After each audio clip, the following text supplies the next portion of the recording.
session for the Land and Water Conservation Fund. So unlike the previous two sessions, this is really just an open time for Q&A with our grants team.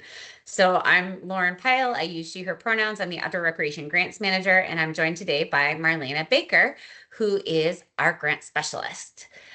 So we're here for you today, but really we have no other agenda other than answering your questions. So really at this point, we'll go ahead and open it up for what you want to start with. So who wants to kick us off?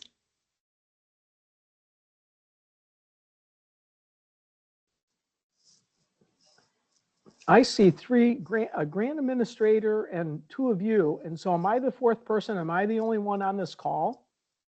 It's whoever grant admin is the other person who's here. I'm not sure who that is. That's not on our team. That's not one of you. Okay. Yeah, so go ahead, Shelly, kick us off. What questions do you have? You can pick our brains as long as you want right now. Hey, no, Marlena, I asked her a question about we're already doing, some pre-work as far as wetland and stuff. And she explained that there was a contingency section in the work plan. So that's about as far as I've gotten and looking at that work plan. And the Rutland City will be the ones that'll be applying for it, but obviously we help them out. So, yeah, so that was the extent of my question the other day that got answered via email. Have you guys had any other questions that have been sent in that might be worth sharing that we haven't thought of? Yeah, I think one that's come up that Shelly might be particularly relevant to your circumstance is that when there's a partnership applying for the grant, like who has to be the applicant and who do the contacts have to be? So that's one that we've gotten a couple times, particularly when there's some sort of coalition that's working on the project, whether that's like two, a town and a nonprofit working in partnership, whether that's a town and a school working in partnership, or whether that's a coalition of groups that are working with a government entity. And so for us, because LWCF has what they call that 6F requirement, that long-term commitment to stewarding the land and keeping it open and maintained for recreation in perpetuity, the lead applicant on the proposal should be the landowner in general in those circumstances. For you, it's the city. Right. And then if there's a partnership, though, like if it is a nonprofit or like another governmental entity, like they can be a core partner on the proposal. The person for the pre-application, right, like who the contact is in that is just the person we're telling about the status of moving forward. Right. So that can be somebody who's part of the like landowner entity or not. It could be one of the coalition members. So Shelly, like you could put yourself down as like, if you're the one who needs to get informed whether or not you'd be invited to do a full proposal, that's how you can put in for it. But then like, as I said, on that full application piece, the city as the landowners would be the ones who need to be like the lead applicant in that sort of way. Yeah, that made sense to me just even looking at it. I mean, they're the ones putting the application in, and all we're doing is really providing support and knowledge and some of the grunt work. So, and on the climate resilient form on your glossary sheet, that was excellent, by the way, you guys, because you had some terminology, and I'm pretty familiar with trail work, but I was like, oh man, these are some questions or statements that, rill erosion and what was the other one? The leaf push was like, I thought I knew what that was, just looking at it, but anyway, so the glossary, it was very nice once you pointed that out at the last call that was there, because so yeah, kudos to you guys for like having an explanation sheet. I'm really glad to hear that's helpful, as that's a brand new resource that we're digging into. So thank you. Oh, and Shelly, you just muted. I don't know how I just muted. My hand wasn't on the mouse, but with every grant application, there's always been there's been a little bit of a slight change. And so like that was new. So it was like having that glossary sheet was, and of course, obviously you noticed that I hadn't read through everything. I went right to that, of course, because it was check boxes. It was easy. So.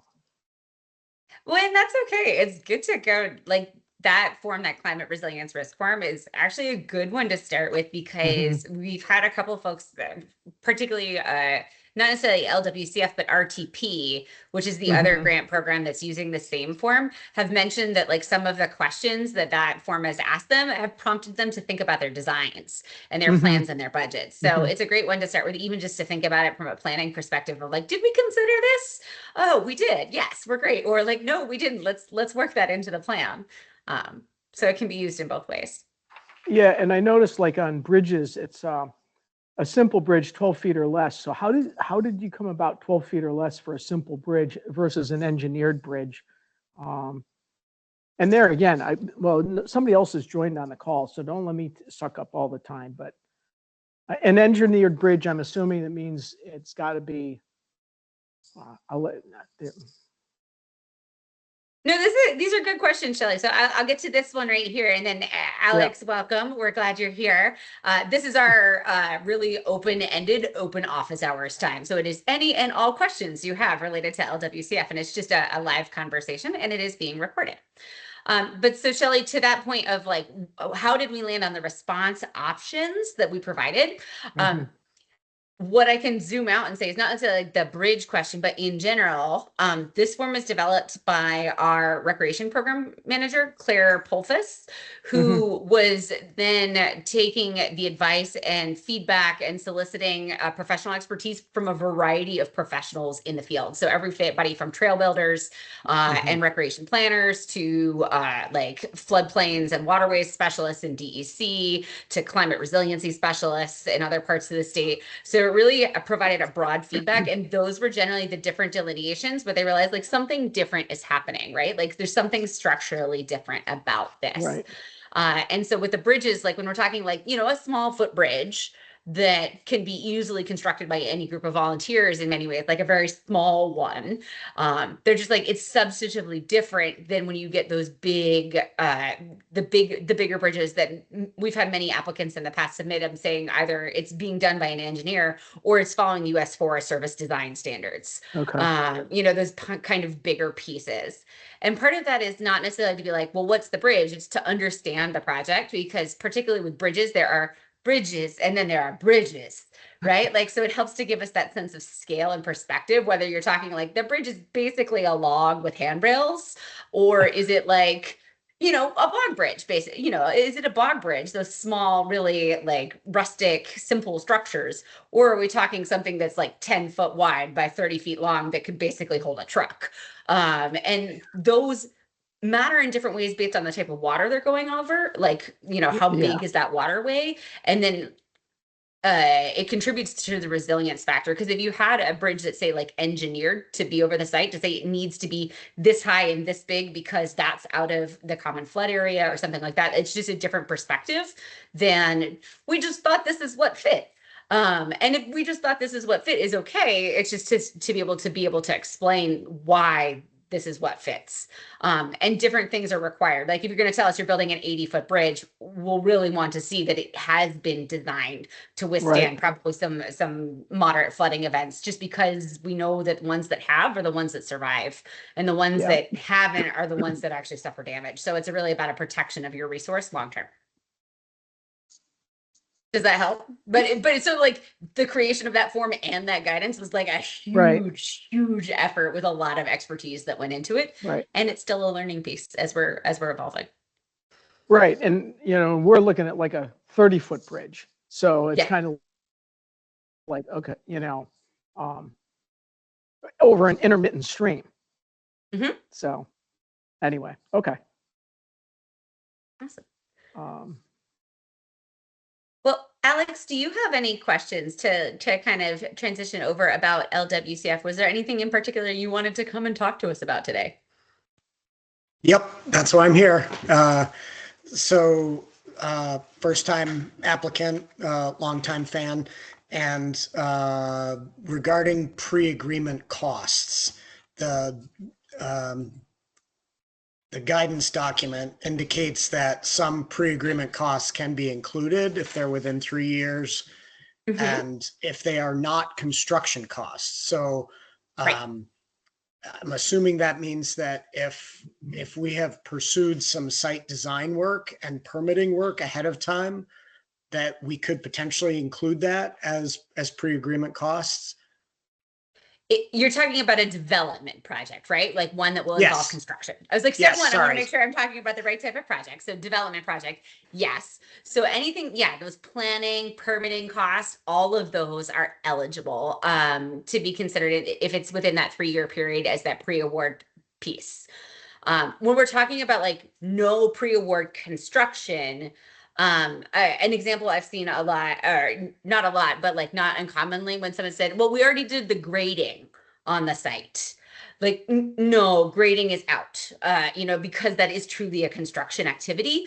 LWCF will not reimburse pre-award construction because of that. So like grading and site preparations as a piece, or like we did a demolition of the old facility already.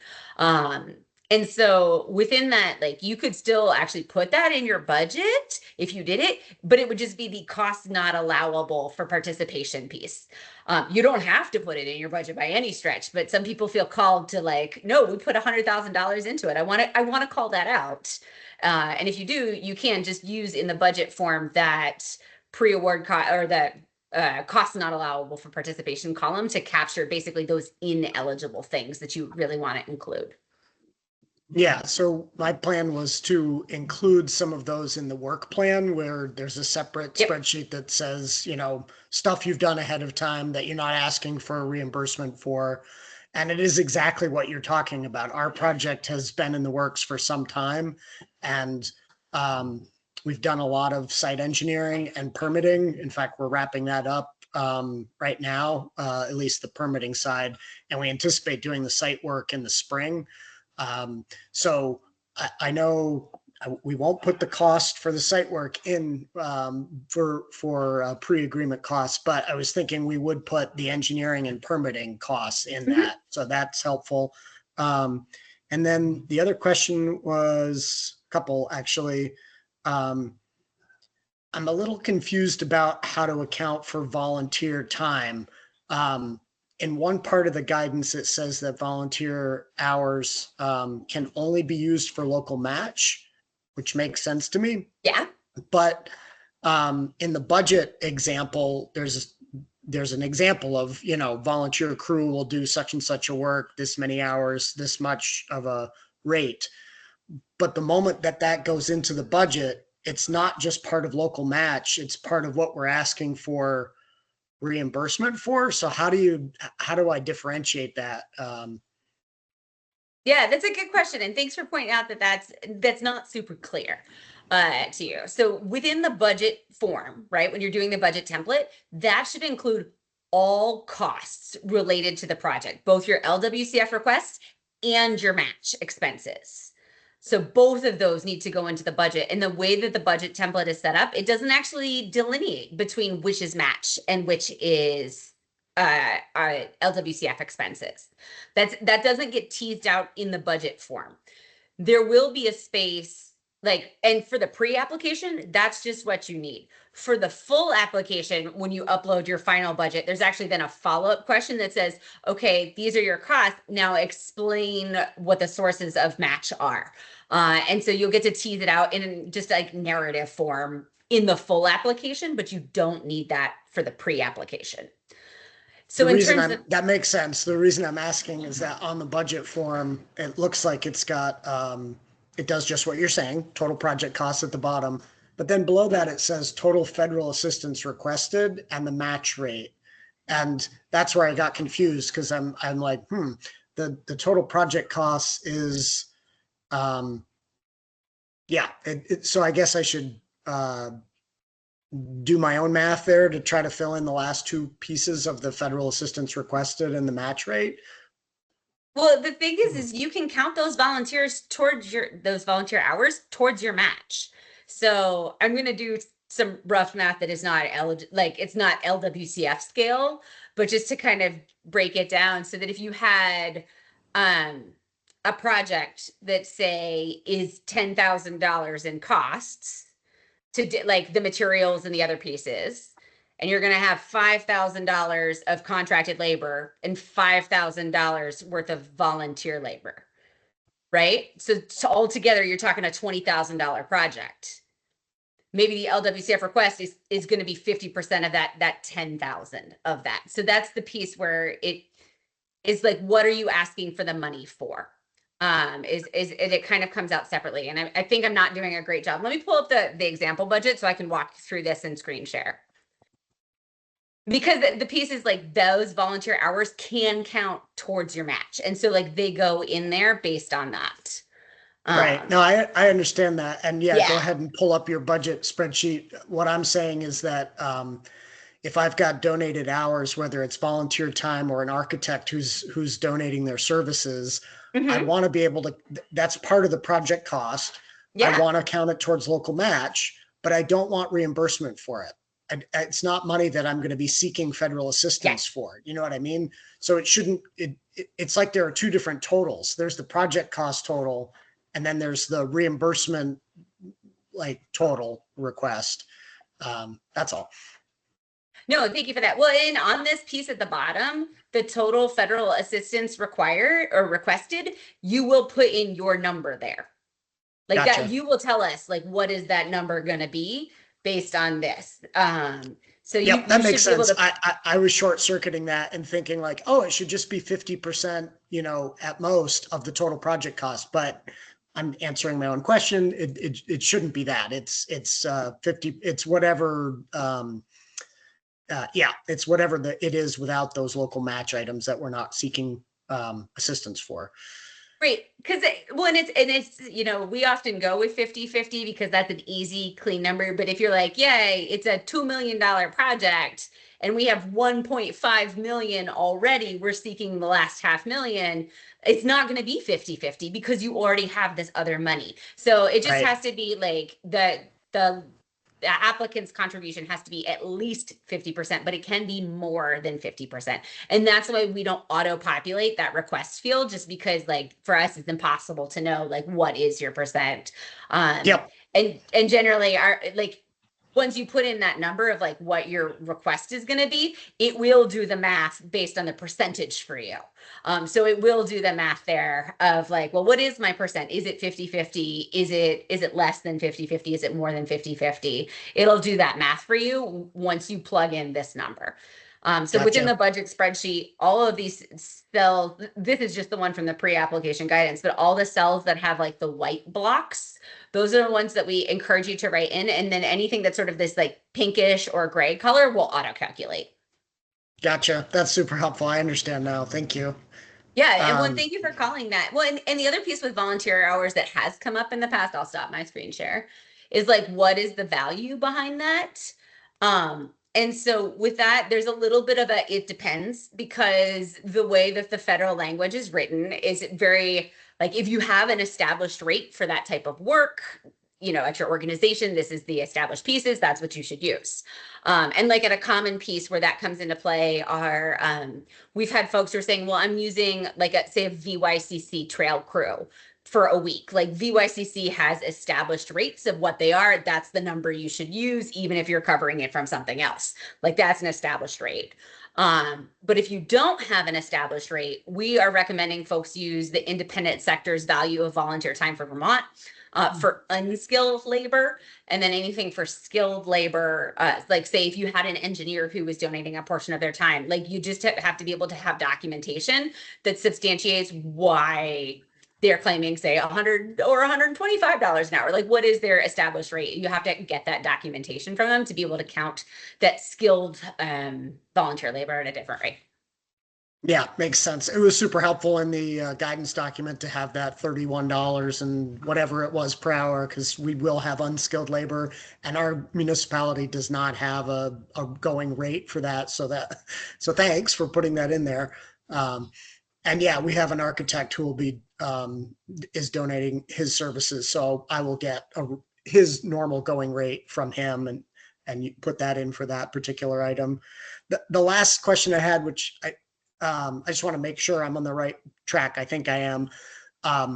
Our project is I haven't said who I am. I'm from the town of Heinsberg, and we have been working on a new town common for some time that Mhm. includes playground space and recreational space and such. And so we felt like it was a good candidate, and that's why we're applying. And we've done quite a lot of community outreach and permitting and engineering work already. And actually, we may be putting the project off a year, at least some of the improvements, in order to try to qualify for this. So, rather than starting 2025, we would wait till 2026 for the elements. In any case, because of that, we need an Act 250 permit. That's in process. We need a state stormwater permit. That's in process. We Okay. need a town development review board site plan approval. That's been granted. And so I did the permit navigator just because I figured it'd be easier to have it done rather than try to explain away the fact that we've already gone through all this stuff. But I wasn't sure if there was some way to, or appropriate place to explain that. That the There permits will are be. already, okay, There at the will final be in the application. full application. So like when you go to the full application, there will be space for all of that. Okay, sounds good. Including like if you want to upload those extra files, you're welcome to share those as part of the full application. For the pre-application phase, we don't need that yet. Yep, Because really sounds like good. our goal is to make sure like it is permittable.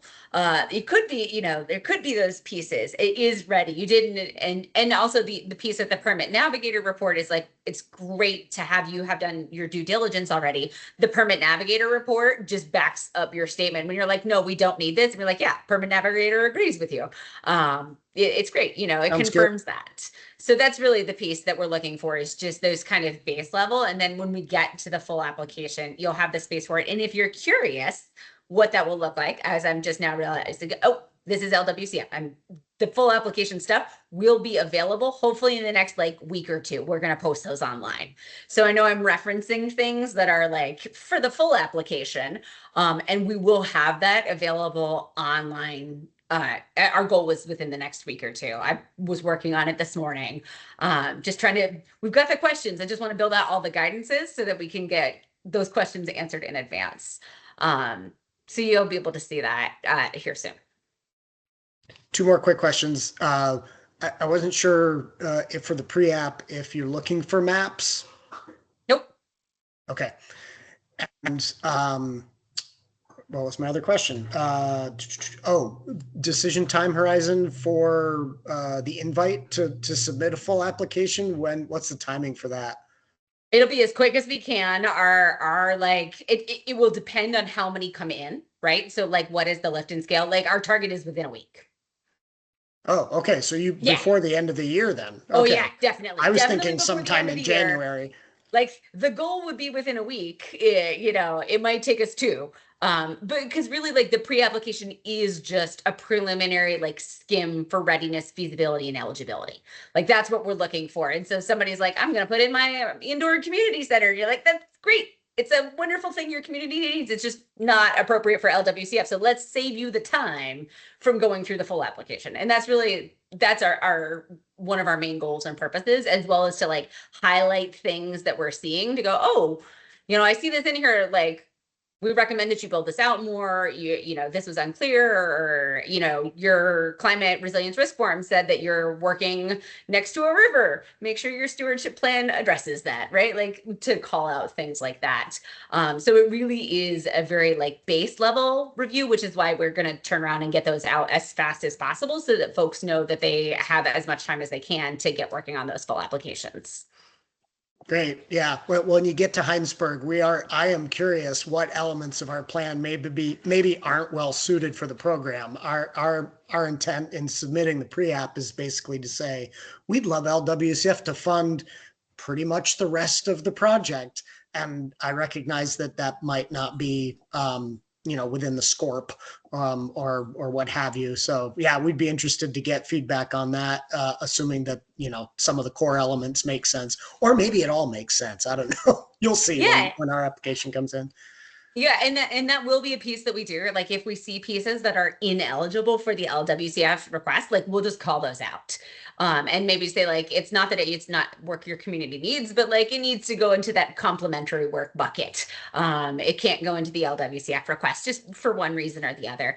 So we'll be sure to call anything out that's in that circumstance. Great. Thanks, Lauren. Yeah, you're welcome. So I have another question that partially stems off of Alex. With the pre-engineering costs, so we being Pine Hill Partnership, which is the nonprofit, we've spent almost $15,000 on wetland studies, the design study, but because we aren't applying for the grant, Rutland City's applying for the grant. So would that, I know that can go in the contingency part of the work plan to show that that expenses, or maybe not the expense is there, but it's been completed. So is there a way to get reimbursed for that? For reimbursement, if it's written into the budget Yep. as part of the piece that is then approved by the National Park Service, if it's been within that last 3 years, even though it was Pine Hill Park fronted those costs, it should be a Yep. reimbursable expense. Because from the state's perspective, that is actually a question that came in, I think through somebody else, is they were asking us, like, particularly with these partner projects, right? So you're a town, we have the city and the nonprofit. We had a group saying, well, who has to pay the cost? Like, does the city have to pay the costs? Mm-hmm. To get this? And the answer that our business office confirmed was the answer is no. Like we just care that the expenses go towards the project, and whether the nonprofit partner is fronting the money and then getting reimbursed by the city, that is then getting reimbursed by the state. That's an okay path for us. It doesn't deem a project or cost eligible versus ineligible. And the same thing, it can be also used as match. Like it could be reimbursable. It also could be match. It could be a match. Okay. So both of those would be eligible, just because from our perspective, it doesn't matter who's paying the bills. That is a part of this core project team. It's just that we ultimately will need the documentation of those expenses, like any of our grants, of receipts and invoices and all that jazz. But yeah, I'm kind of OCD on saving that stuff, and believe it or not, perfect. I think I can actually find it. But my other question, so 3 years, and you may have covered this in the previous call, and I'd have to go back and look at my notes, but 3 years from which date? It's because from there's the date so of the many National Park Service approval, which we're going to be estimating. And I think I put it in our guidance. I'm going back to make sure I'm pulling the exact right date, because it's 3 years from the National Park Service approval, which is going to happen on a rolling basis based on like exactly how much work needs to happen. Like is it Shelley, because I know you're familiar with this piece, like, do we need an ARA done? Like that's a question of like that. Obviously, if we need an ARA, which Alex, I'm not sure if you're familiar with, it's an archaeological resource assessment. It's for historic review. And so sometimes the Department of Historic Preservation says you need this in order to get the historic concurrence. Sometimes they don't. And so if like we need an ARA, obviously that timeline is more extended. We've got to do that work first before we can let National Park Service review it, because they won't review until the package is complete. But that'll be the piece. And so we're estimating, I think back through, as I'm scrolling as fast as I can, just to make sure I tell you the right thing. National Park Service submission is going to be sometime probably October to January of 24 to 25, or sorry, 25 to 26. We'll pull up the timeline so we can all look together here. Because it is that here, and I will zoom in so everybody can see it when I screen share, and you don't have to see tiny font. Yeah, I was having a hard time following on the budget. I was like, yeah, it's tiny, and I know it's sometimes hard. So here we have our LWCF timeline. And so we are anticipating project submission from the National Park Service is probably like July to January, with them letting us know probably somewhere between February and March. So thinking back through, that's 26, 3 years before that period. So basically we paid these people in Well, one check might have been the end of 23, but the other ones have been in 24. So that technically could qualify Oh as a yeah. match then. Okay. Yeah, 23 and 24 should be fine with that. Okay. If it was, yeah, Even because if we that should push it still be, out to the end. yeah. Okay.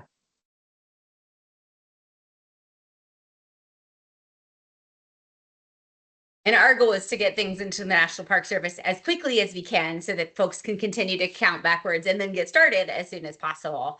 It's just the National Park Service will need to do their reviews, and sometimes that takes time, Yeah. particularly with their office capacity and other pieces. Like, we'll just see how long it will take.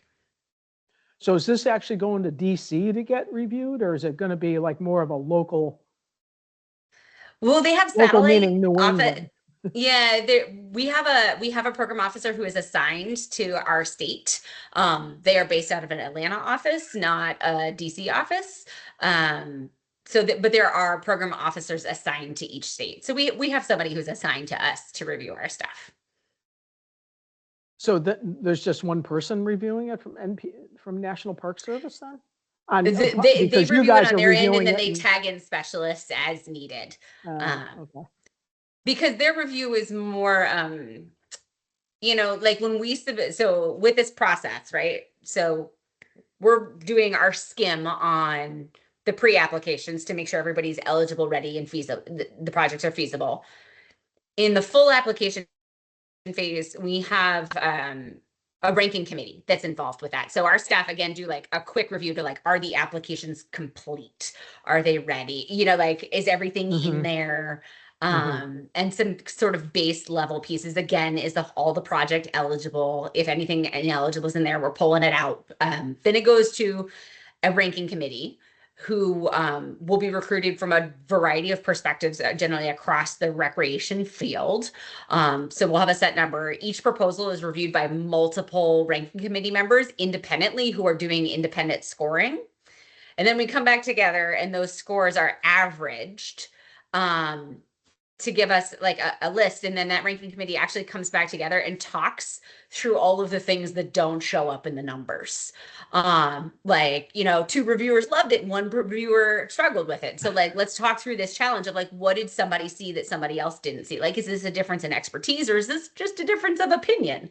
And both are valid, but we need to talk through those circumstances. We also talk through things like geographic distribution so that we don't fund only projects, say in like Montpelier. Not that we couldn't fund in Montpelier, but I just picked it because that's where our state official office is for our team. But like, we don't want to just fund in one town. This is meant to be statewide funding. There's a few things like that. And we've called them out in the pre-application guidance of like what those criteria are going to be. So once that selection process has happened, we're going to get our top ranked proposals. And then really the next step from there is that we move forward with all of the compliance checks. So any remaining historical review, which is the section 106 stuff, if there's any NEPA stuff that we need to dig into, endangered species impacts, like our state team will help with filling out some forms for that. We're just like ticking the boxes to make sure this project is right. And then we put together a full submission package for National Park Service. Like our team will put this together. We will need help from everyone who's been selected to move forward for that final phase. Because there will be some content that like we're not asking every applicant to do because we really only need it if we're going to National Park Service. And so this is like an attempt, because it will be a big lift on this application. It's a pretty hardy application overall, but there will be a few things that are like, even in addition to that are just things that we have to give the National Park Service, but aren't going to be considered as part of our ranking process. So we're going to come back to folks later with those. But the National Park Service, their final review is to make sure that those eligible, feasible, like meets the federal requirements. Like those are the pieces that they're checking for. They're not checking to say, oh, should we fund project A or project B? Like our job as the state is to coordinate the list to say, we have our $3.3 million. Here's the projects for $3.3 million. And their role is to confirm that, like, yes, we did our due diligence as a state. These are all the fit. And so generally that is a piece where like they do come in, they have had conversations. We've had projects have to change with their review. So it's not just a performative review. It really is a substantive review, but it's not necessarily about a selection piece so much as it truly does meet the requirements of the federal program. So will Does you that- try to fulfill that $3.3 million then with the number of applicants that come in? Yep. That when I Cool. pulled 3.3 because that's what we've got for the community grant round this year. Okay, So cool. yeah, that's where that number is. So we've been, as part Well, of our state, I promise we won't apply for 3 million. we don't recommend anybody go for 3 million. Yeah. I reckon, but we know that these types of projects that are being funded through LWCF really do range, which is why we recommend people request anywhere from 25,000 up to 1 million. We're recommending that people don't request projects that are smaller than that because LWCF as a federal grant, like it's work to administer. And so like this is on everybody's part, it's work. And so like smaller than $25,000, we recognize that the administrative burden on that is probably not going to feel comparable for the results. But at about 25,000, depending on the town, that might be where it is, that like this is what you need for a $50,000 project. And then we don't go more than 1 million, mostly because like while we have 3.3 million, like our goal is to spread it around the state. So we can't say we're going to fund one project that's $3 million and then everybody else, congrats, you have the other 300,000 to split. So that's mostly an intent with that. But we do recognize that we will probably fund projects across the range. So the other question I had from the previous call last week was, in the budget, there's a contingency line where for inflation, basically. And you said like up to 8 to 10%, and anything over 10%, then it gets questioned why. So because these projects aren't going to start for another 3 years. I mean, let's face it, inflation could be a lot more than 10%, but you said you could inflate it more than that, but then the question would be asked why. Yeah, we have to be able to document that to the Park Service of like, why are we doing those pieces? And they're the ones who will ultimately approve or deny that request, as well as the ranking committee. So it's like, first it has to get through our ranking committee, and then it has to go to National Park Service. And I will say, like, for the contingency piece, there's sort of like two ways to think about it. Because you could do contingencies that is basically just the inflation line. You could also say, this is our labor line and it's this plus inflation is the labor line. We've got that. Like the example budget that we actually have in the pre-application guidance includes a contingency reserve that's totally ineligible for LWCF. And that's why it's actually listed as the cost not allowed for participation. So because LWCF contingencies do not allow for like major scope changes, unforeseen circumstances, and that's a federal requirement that they just won't fund that type of contingency reserve on the whole. And so if you do have that type of funding, you're like, yeah, we've got this here and it's for this purpose. And if we don't touch it, we're not going to use it. But if you can put it in that budget as that not allowed for participation piece. But I mean, materials could go up, could be one line, and then labor could be another line, if I'm understanding you correctly. Yeah. Yeah, because those are our budget. We've got those in the budget categories there. And so because one of the go ahead. One of the contractors that Kim reached out to, Kim Peters from Rutland Rec, reached out to for quotes for a project. The question was, will this go back out to rebid because it's 3 years down the road? And we're like, no, it won't go out to rebid. We're like, plan on inflation. And I told them in an email, I was like, yeah, they're telling us we can ask up for 10% but now knowing that we could split labor and materials, and not that we have, well, we do have materials because we're going to have, a crushed stone base and, okay. When I'm just thinking about like how you might split it out and think about those inflationary pieces. Right. And as I've shared on other calls, like, I don't know if you all been in there, like my background was actually in the programming side. So that's what I did. If you want to talk about like environmental education, like that was my professional career before nonprofit leadership and now grants administration. So I haven't been following construction prices as closely as you all have. And so there might be lines that you want to call out to say, well, our project is going to involve steel.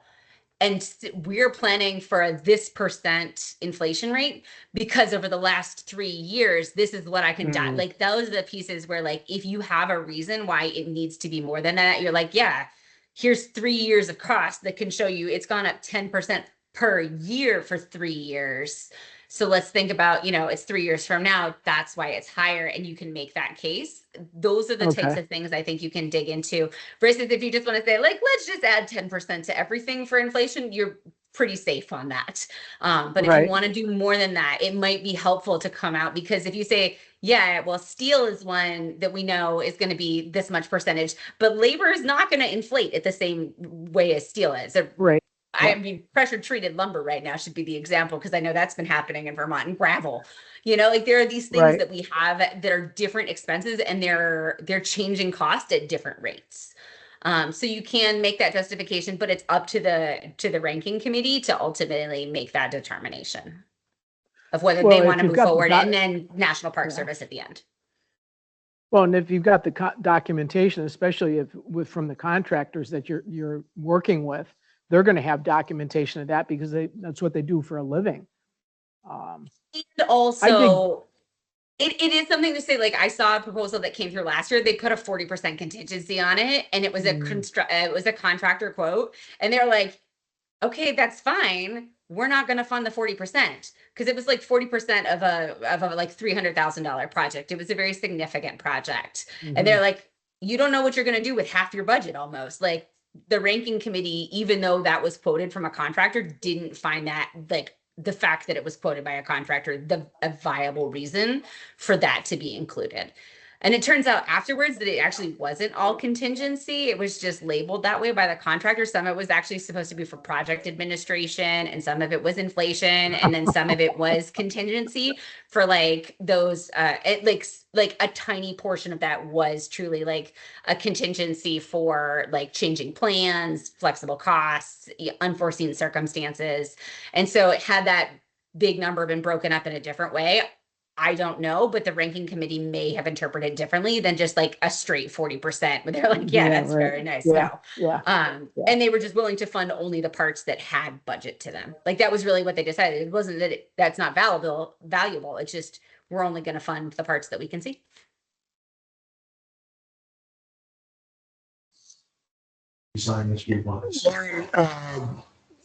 We're going through the application process has been super helpful for me to realize we need to do more work on getting quotes to have better numbers than what we've been using.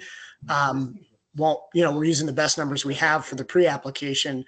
I assume that if we get better numbers between pre-app and final, it's fine to plug those in. Yes, 100%. Yeah.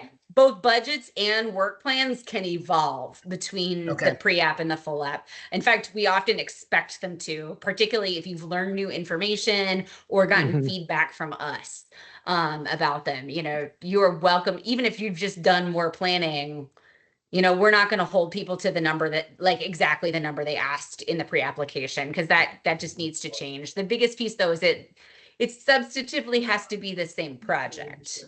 Right. I think that's really the big piece. Yeah. It substantively has to be the same project. So you can be like, okay, well, we were going to do the skating rink, and now we're going to do the soccer fields. That's right. And just out of curiosity, will you let those of us who get the green light to go to full know how many pre-apps we're competing against?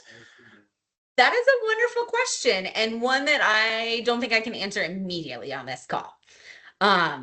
Just to be able to see of like, what can we communicate with that? Because in the past, we've just communicated, yes, you've been able to move forward, but not necessarily how many you're competing against. But we haven't run an LWCF round since 2020 for a community grant round. So I honestly have no idea how many proposals are coming in. Nor do I have a sense of scale. That's the other piece, is like, that can be a hard piece too, is like, if we're competing, we still have 12 proposals, but the combined total is $12 million. In some ways, like, the competitiveness is very different than if we had $12 million and a different number of proposals, right? Because some of it, and some of it is just the honest piece of like, it will become the puzzle pieces of putting it together. There might be projects that are smaller projects that actually get elevated if we have leftover funding available, because we could make that happen for them. And we want to spend as much of it as we can, but we'll work our way down from the top of the list generally until all the money's gone. Yeah, as an applicant or at least a potential one, we would appreciate knowing as we make the final push to a full application and before the March deadline. Uh, I'd be interested in knowing how many applicants and for how much total dollars. Yeah, I will check in with that and see like what information we'd be allowed to share. So it's a great question to be able to put in. And I will also say like even at this point, we're trying to get those full application materials up as soon as we can, because the full application is much more substantive than the pre-app, and we want people to know like what would they be expected to do, because that's a whole level of lift and commitment, right? So like as I said, my background's in programming, but I spent over a decade writing grants and sitting on the other side of the table administering projects. And so like that, what am I actually going to be expected to do is something we want to get out as soon as we can. But if for any reason an applicant between the pre-application and the full application period decides, nope, this isn't for us, we don't penalize people in any way for withdrawing. So there's no penalty for any of our other grants. We're not going to like look negatively upon them in future rounds. Like there's really no negative consequences for that. Whether you decide, oh, this project's just not ready, we have other priorities right now, we didn't get the documents in time, we just decided that this funding source isn't a fit. And so that's part of the reason why it's tricky for us to say, oh yes, this is exactly who you're competing against, because we don't know who will go forward. We don't know, will budgets double between those periods of time. But I will see what we can do for you, Alex. So I've written that one down. Thank you for asking. Yeah, part of the reason I ask is what you've intuited. The other part is we did apply in the last round. We didn't make it. And our recreation coordinator was pretty crushed when that didn't happen. And so rather than have my town common committee experience similar disappointment, I would love to be able to tell them at the end of the year, like, hey, if we do this full application, we're up against this many and this much money. So set your expectations accordingly. That's all. Yeah, well, and I fully understand that side of like setting that expectation. We do anticipate no matter what, it will be competitive, even though we have $3.3 million. Based on the number of inquiries we're getting, it will be a competitive proposal no matter what. We just don't know how competitive. The other piece I'll share, sort of two related pieces, is that I know it has been a gap in time since the previous round. We are now at full staff capacity on our grants team and anticipate this becoming a every other year grant program back again. So that even if it's not this year, for whatever reason, whether somebody's not selected or they just decide this is not the year to apply, that we will have another grant round in 2 years from now for LWCF again. Like we want to make it a more consistent thing. And something that we started doing last year that we'd want to continue is that we provide every person, that like every applicant, substantive feedback if they were not selected, why. So we really want to get that out there so that we can help to flag either projects that were great and it just was a super competitive year, or projects that maybe like reviewers had questions about components, and so we're going to be offering substantive feedback so that whether LWCF becomes the funding source or not, it can hopefully help strengthen future proposals.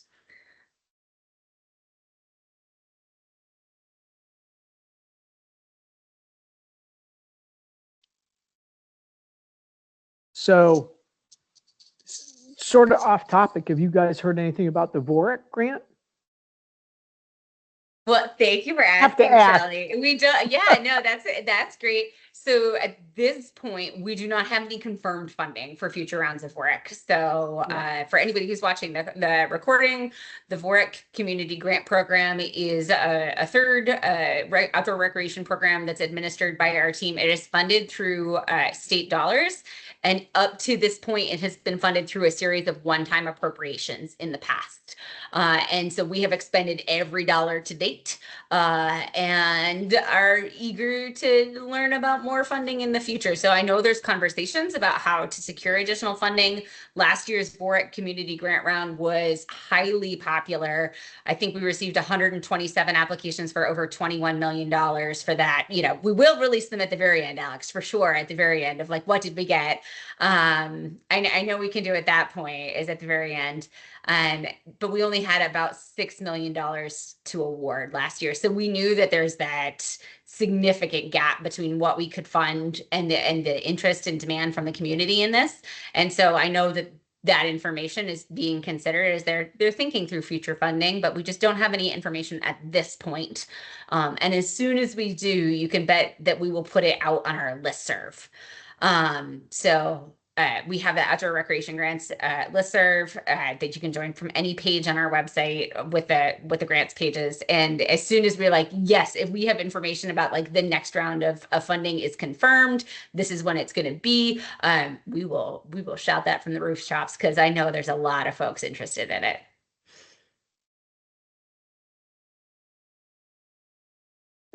And going back to the LWCF, so I don't know if you were on the previous call, Alex, but there were like 23 people on the call. So, and today there's only 5 of us or 4 of us, because I'm not sure if that other person ever chimed in, but so. Yeah, well, and I think the very first webinar, we had over 50 people registered for that one. So we'll see. But again, like, we don't know who's going forward. We don't know who's actually going to submit once people really start to dig in, because like, I think LWCF is a really amazing program in terms of like the level of funding it can provide, the funding commitment, but we recognize like it is 50-50 match, and that does change things dramatically. And it is a federal grant that has more requirements than some of the other grants that might be out there. Say if you're applying from a private foundation, or even just like the VORIC funds, which are state driven. So there's just some different requirements to it. And so I think we're still filling questions on a regular basis about like those eligibility pieces, that commitment, and so on.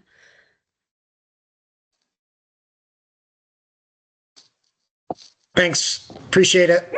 You're welcome. You're welcome. Well, thanks for being here. If y'all do have other questions, feel free to reach out and email us at any point to send them out. But we're also happy to stay for the next 6 minutes until we get to the top of the hour, if anybody has any more. No, I'm good. I really appreciate you guys taking the time out of your day to do this. And thanks for replying to emails about the RTP grant and section 106. I'm like, yeah, okay. So anyway, it's all good. And I actually met with a contractor on the RTP grant today and told him that he can sit off in the woods and dig a sturt, but that's all he can do. And he's like, okay. So anyway, because that's our pinch point, is moving